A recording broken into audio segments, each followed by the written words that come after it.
आज मुझे अपने ताप का अनुभव करने दो पांचाली।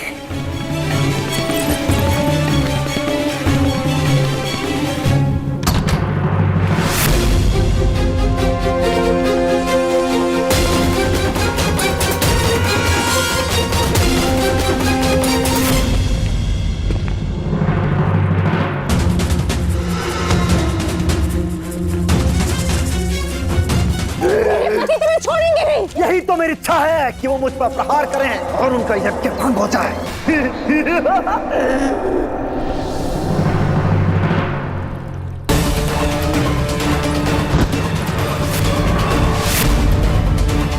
अतिथि हूं, सत्कार करो मेरा पंचाली।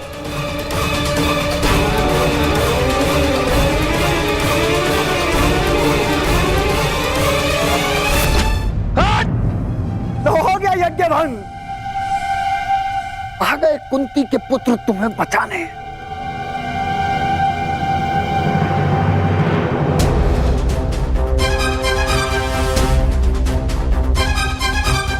कुंती का पुत्र ना सही, एक पुत्र आया है, एक स्त्री का मान बचाने।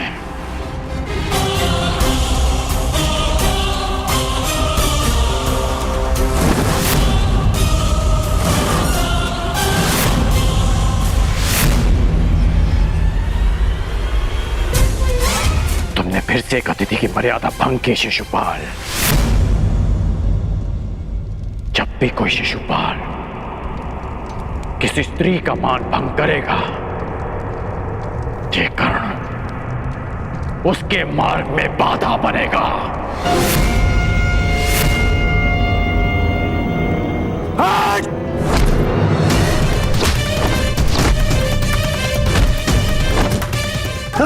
हस्तिनापुर ने समझाया था कि अपनी मर्यादा में रहना। मैं हस्तिनापुर के युवराज और भावी सम्राट का मित्र हूं, और तुमने उसी हस्तिनापुर की कुलवधू का अपमान करने का प्रयास किया।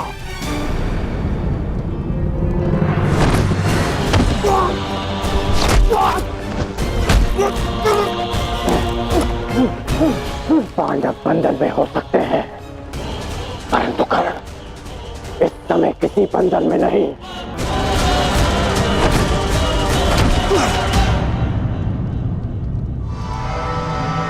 वांग राजकर्ण, जिस द्रौपदी ने तुम्हें सूत पुत्र कहा, तुम उसका साथ दे रहे हो और मेरा विरोध कर रहे हो।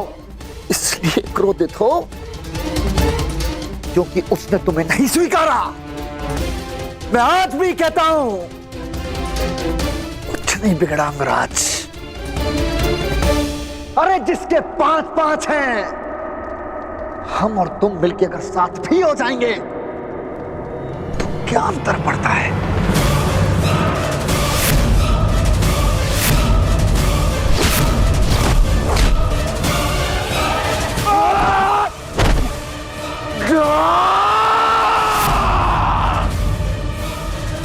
तुम जैसे कुबुद्धियों के लिए इस संसार में कोई स्थान नहीं।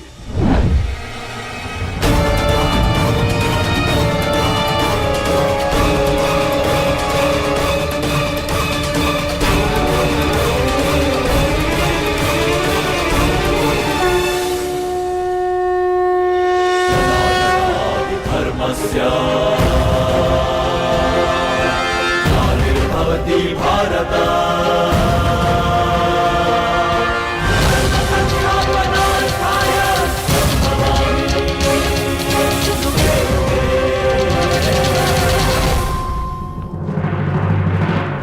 यही है वो नीच। आज भले ही यज्ञ भंग हो जाए, परंतु इस नराधम का वध तो निश्चित है। इसके शरीर में इतने बाण फेर दूंगा कि वायु प्रवेश का स्थान भी नहीं बचेगा।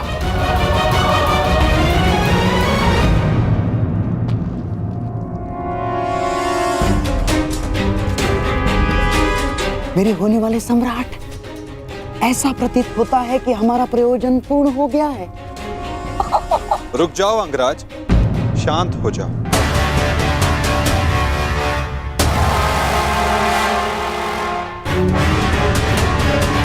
जाने दो इसे। नहीं केशव, नहीं।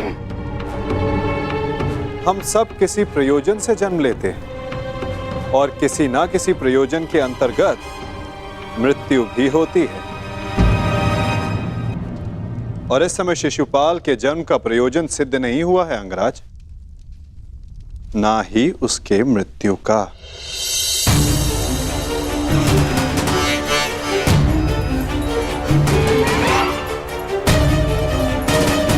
इस समय उसे क्षमा कर देना ही श्रेयस्कर होगा, है ना शिशुपाल?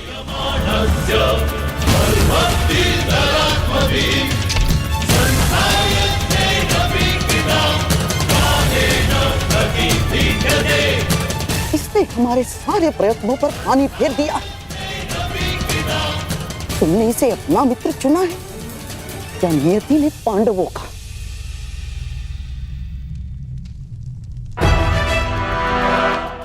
आओ शिशुपाल, उठो। आपके लिए श्रेष्ठ यही होगा कि आप यहां से चले जाए, छेदी न रहे। हाँ, क्योंकि वासुदेव ने अंगराज को तो रोक लिया, रचित मैं ना रुक पाऊं। यही तो मेरी कामना है विकुधर। तुम आगे बढ़ो, प्रहार करो मुझ पे। तो फिर यह प्रहार करके अधिक प्रसन्नता मुझे होगी। नहीं पाल, अभी नहीं। परंतु क्यों माधव, आप इसे दंड देने से क्यों रोक रहे हैं? क्योंकि अभी उचित समय नहीं आया है पार्थ। शिशुपाल के जन्म का प्रयोजन अभी पूर्ण नहीं हुआ है।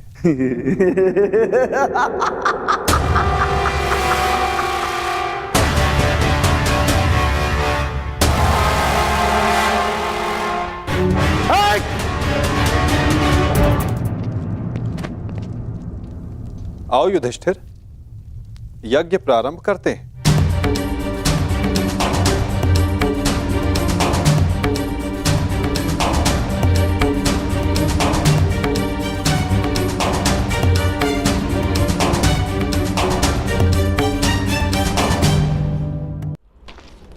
रुक जाइए अंगराज।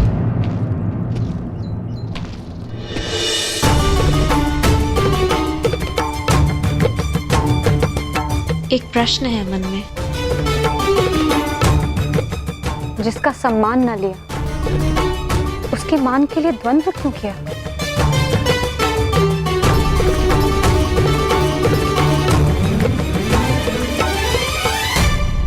यदि आपके स्थान पर कोई और स्त्री भी होती याज्ञसेनी, तो यह अंगराज उसकी रक्षा भी अवश्य ही करता है,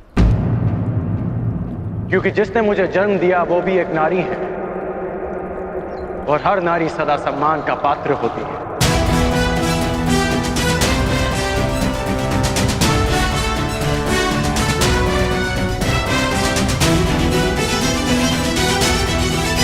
पुरुष का अपमान करने के पश्चात भी। क्षमा कीजिएगा अंगराज, स्वयंवर में जो कुछ भी घटित हुआ उसके लिए मैं आपसे क्षमा नहीं मांग पाई।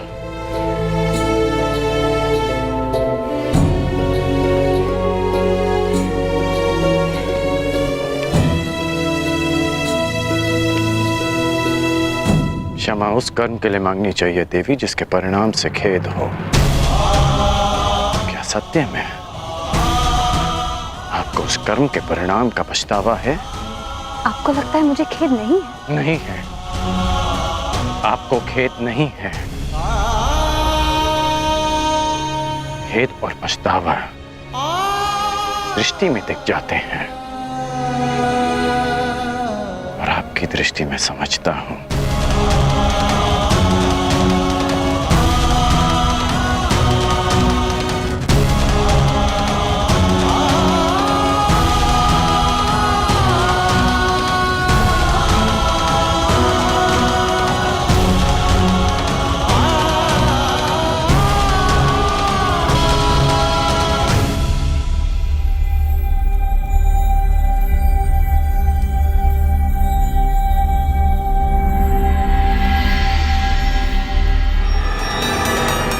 छेदी नरेश, आपको भी शीघ्र ही अवसर मिलेगा आपके अपमान का प्रतिशोध लेने का। हाँ?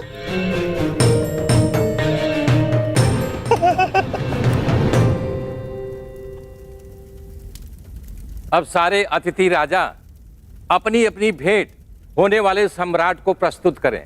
देखते जाइए छेदी नरेश, हमने भी मनोरंजन का प्रबंध किया है।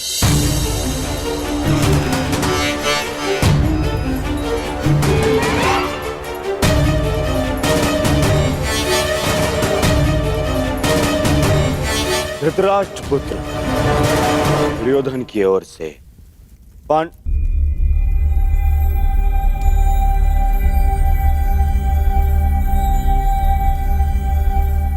पांडु पुत्र नहीं, धर्मराज पुत्र युधिष्ठिर को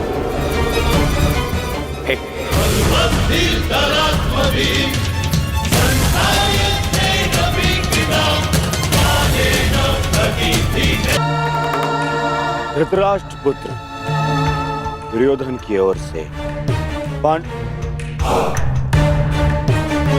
पांडु पुत्र नहीं, धर्मराज पुत्र युधिष्ठिर को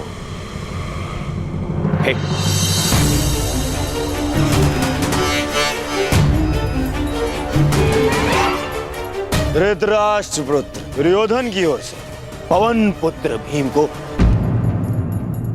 सह प्रेम भेंट स्वीकार करें।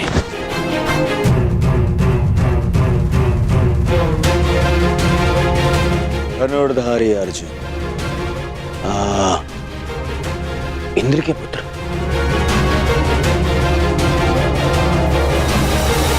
कुरुवंशी धृतराष्ट्र के पुत्र दुर्योधन की ओर से भेंट स्वीकार करो।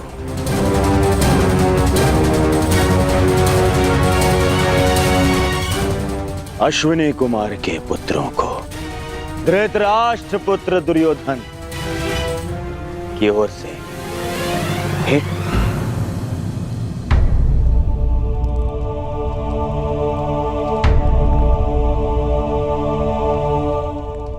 मुझे किस संबोधन से पुकारेंगे धृतराष्ट्र पुत्र?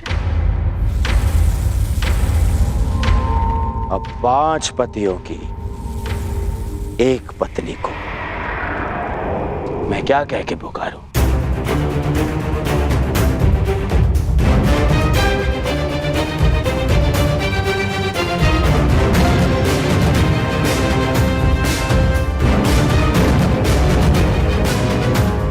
फिर भी तुम्हारा जन्म यज्ञ की अग्नि से हुआ है, तो तुम्हें यज्ञ पुत्री कह सकता हूं। बात यदि उद्गम की है तो आपके जन्म के सत्य से भी सभी परिचित हैं। घटपुत्र।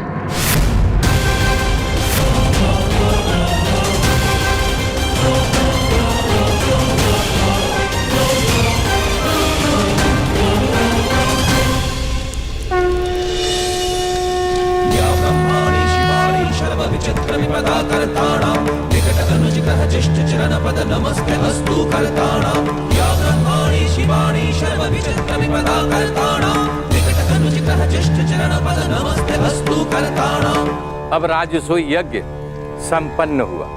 अतिथियों के पूजा के बाद ही आप सम्राट सिद्ध होंगे।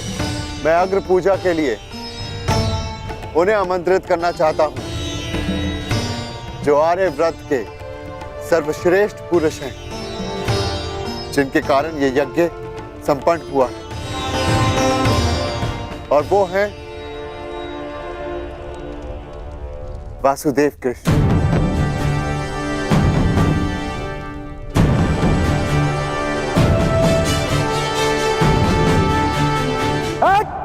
रुक! अब समय आ गया है इस यज्ञ के विध्वंस का और शिशुपाल की दुष्टता के प्रारंभ का। समय आ गया है शिशुपाल की धृष्टता के अंत का। किसकी अग्र पूजा कर रहे हो युधिष्ठिर? इस कृष्ण की? अग्र पूजा उसकी होती है जो हर क्षेत्र में सर्वश्रेष्ठ हो, हर क्षेत्र में अग्र हो। और ये कृष्ण, ये तो छल करने में अग्र है। मैं इसको सर्वश्रेष्ठ नहीं मानता। शिशुपाल, अग्र पूजा किसकी की जाए, वो यज्ञ के आह्वानकर्ता का अधिकार है। आप अपनी मर्यादा से बाहर जा रहे हैं। निसंदेह।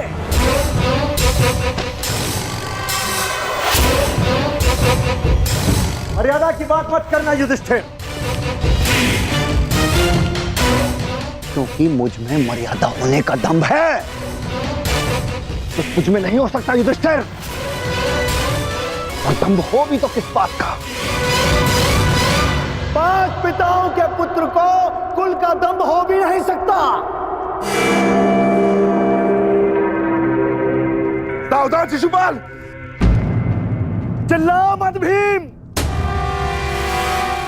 इस बार चिल्लाने से कुछ नहीं होगा, सत्य ही कह रहा हूं। राजसूय यज्ञ कर लिया, परंतु सम्राट होने का गर्व कहां वर्णावत के भगोड़ों के पास? कहीं दान में मिले राज्य को पाकर शूर होने का भ्रम तो नहीं तुझे? जरासंध को छल से मारने के पश्चात स्वयं को न्यायशील कहने का साहस भी नहीं। केवल शरीर ही बढ़ा पाया है या साहस भी है भगोड़े कहेंगे? अगर साहस है तो उठाओ शस्त्र। आप अतिथि हैं छेदी नरेश, अतिथि स्वीकारिए। विघ्न क्यों डाल रहे हैं? शांत युधिष्ठिर। मुझे रोक रहे हो? अपनी माता को रोका होता जब उसने एक स्त्री को 5 पुरुषों में बांटने का आदेश दिया।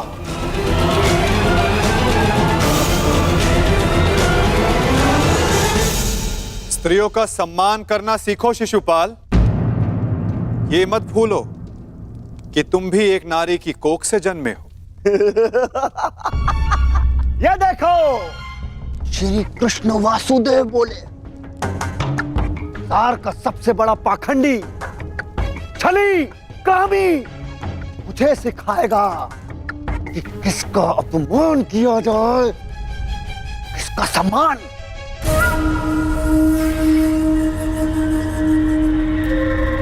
अग्र पूजा की कामना रखने वाले, तू जानता है तेरा नाम कृष्ण क्यों पड़ा? क्योंकि तू है ही मन का काला।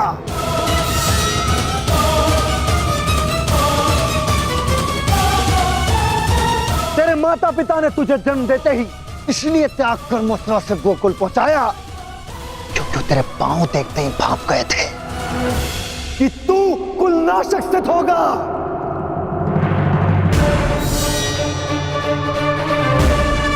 वही किया तूने, वही किया, अपने मामा का वध। जीभा और अश्व की गति एक समान होती है शिशुपाल। यदि उसके रास को कसकर ना रखा जाए तो अश्व अपने सवार को गिरा देता है और जीभा बोलने वाले को।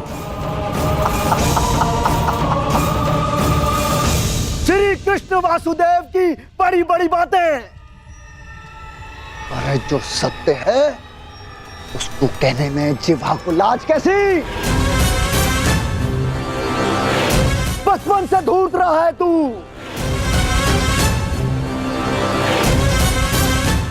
सब जानते हैं,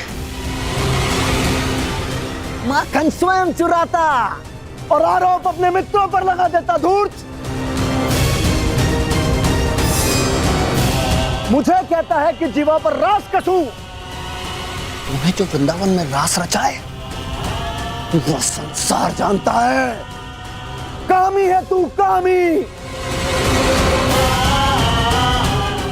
प्रेम का झांसा देकर जो स्त्रियों को ताड़ता रहा, वो मुझे स्त्रियों का सम्मान करना सिखा रहा है।